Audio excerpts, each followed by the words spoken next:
जन्म साखी के 69th पार्ट में आप सभी का बहुत बहुत स्वागत है।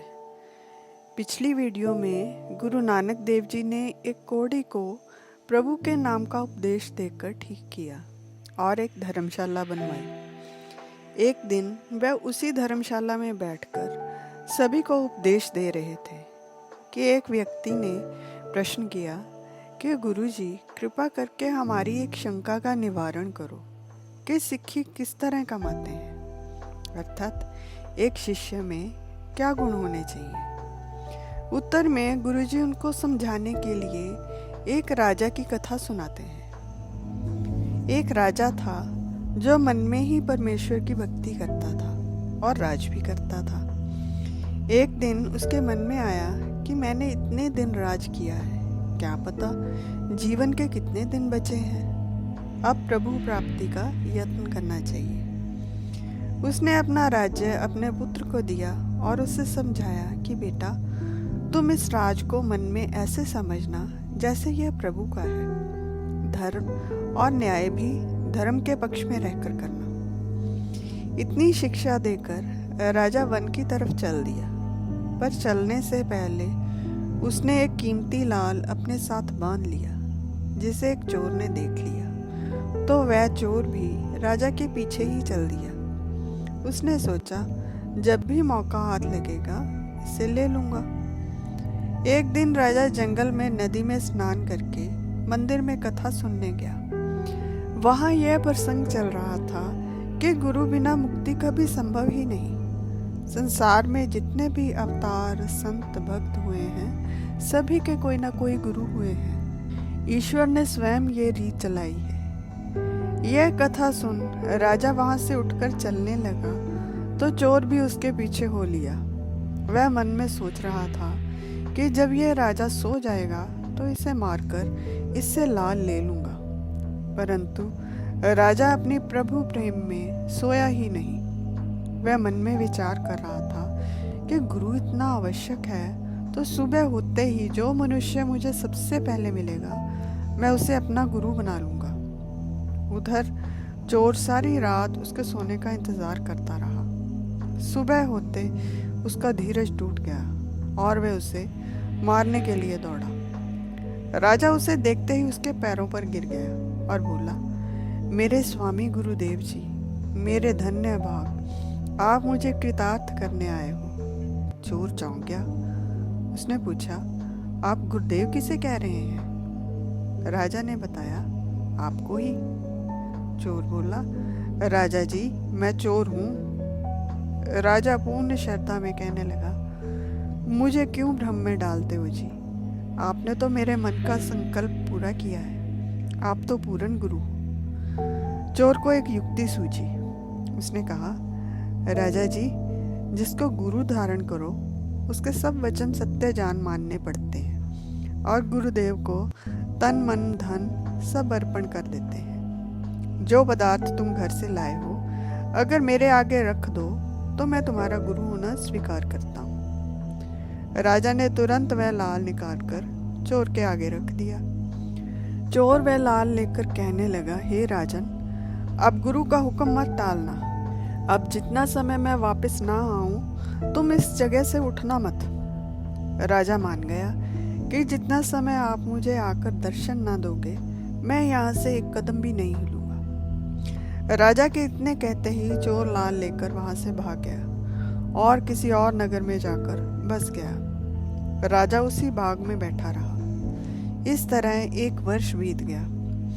अब प्रभु तो सबके मन की जानने वाले हैं। वह स्वयं उस राजा के पास आए और बोले, राजन, तुम यहाँ क्यों बैठे हो? तुम किसी तीर्थ में जाकर निरंकार का चिंतन करो या किसी संत महात्मा को मिलो। यहाँ पर तुम्हारा कुछ नहीं सपरेगा। राजा बोला, हे दीनानाथ जी, मुझे मेरे गुरु का आदेश है कि उनके आने तक मैं यहीं बैठा रहूं। मैं उनके कहे बगैर नहीं उठूंगा। भगवान बोले, राजन, वह तो चोर था, उसकी आज्ञा मानकर तुम नरक में जाओगे। अभी भी किसी साधु की शरण में जाओ और उसे गुरु बनाओ, तब तुम्हारी गति होगी। राजा अपने संकल्प पर अडिग था। वह बोला, ठाकुर जी, मैंने उस साधु जैसा कोई साधु नहीं देखा। अगर वो साधु है तब भी, और अगर चोर है तब भी, वह मेरा सतगुरु ही है। तो भगवान बोले, अच्छा राजन, तुम जानो, बैठे रहो। इतना कहकर वे चले गए। राजा वहीं 3 वर्षों तक बैठा रहा। अब ठाकुर जी बहुत कांपे, क्योंकि राजा की श्रद्धा, दृढ़ता, प्रेम और लगन अब उनसे सहन नहीं हो रही थी। वह फिर से राजा के पास गए और बोले, राजा अब तुम खड़े हो जाओ। उत्तर में राजा बोला, बिना गुरुदेव की आज्ञा के मैं कैसे उठूं? भगवान बोले, राजा, जिसकी तुम दिन रात आराधना करते हो वह मैं ही हूँ। मेरी आज्ञा है, अब तुम परम भक्ति को प्राप्त हुए। अब मेरे साथ बैकुंठ को चलो, तुम्हारा नाम सिमरन पूरा हुआ। राजा ने कृतज्ञता प्रकट करते हुए कहा, आपने मुझ पर बड़ी कृपा की है, पर गुरुदेव जी की आज्ञा के बगैर मैं कैसे उठूं? भगवान बोले, वह तो चोर था, तुम्हें ठगने आया था। वह तुमसे रत्न ठग कर ले गया और अब तुम उसे ढूंढते हो। चलो अब बैकुंठ चलो। राजा फिर भी गुरु की आज्ञा बिना उठने को नहीं माना। तो भगवान ने कहा, क्या तुम उस चोर के साथ नरक में जाना चाहते हो? राजा बोला, प्रभु जी, मैं उसके साथ नरक को ही जाऊंगा, पर बगैर गुरुदेव की आज्ञा के कभी नहीं उठूंगा। राजा का यह दृढ़ निश्चय देखकर ठाकुर जी वहां से चले गए और चोर के पास पहुंचे। वह बोले, तुम उस राजा को बाग में बिठा आए हो और फिर तुमने उसकी कभी खबर भी नहीं ली। अब जाकर देखो उस राजा की क्या दशा है। चोर ने हैरानी से पूछा, आप किसकी बातें करते हो? ठाकुर जी ने कहा, अरे वही राजा जिससे तुम लाल रतन ठग कर ले आए हो। वह अभी भी तुम्हारी उसी बाग में प्रतीक्षा कर रहा है। वह तुम्हारी आज्ञा के बिना नहीं उठेगा। उसको जाकर क्यों नहीं उठाता? चोर ने मन में सोचा, वह राजा अभी तक वहीं बैठा है और यह कौन है जिसने मुझे आकर ढूंढ लिया है? उसने यही प्रश्न भगवान से किया तो वह बोले, मैं स्वयं ठाकुर जी हूँ। यह सुनते ही चोर उनके चरणों में गिर गया। फिर वह ठाकुर जी के साथ राजा के पास पहुंच गया।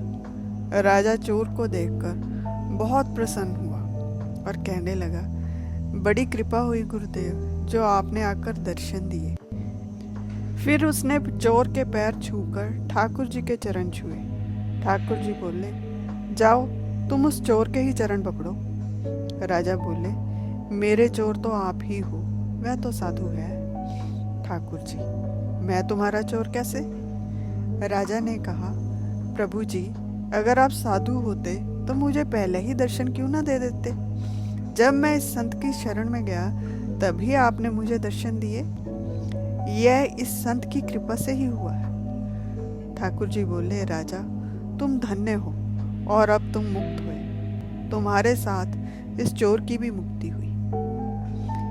इस तरह कथा पूरी कर गुरु नानक देव जी ने समझाया कि शिष्य का अपने गुरु के वचनों का दृढ़ता से पालन करना और गुरु के प्रति पूर्ण विश्वास, इन्हीं गुणों के कारण एक मनुष्य सच्चा शिष्य बनता है और निश्चित ही मुक्ति को प्राप्त होता है। आज के लिए इतना ही। फिर मिलेंगे एक नई वीडियो के साथ। तब तक के लिए विदा।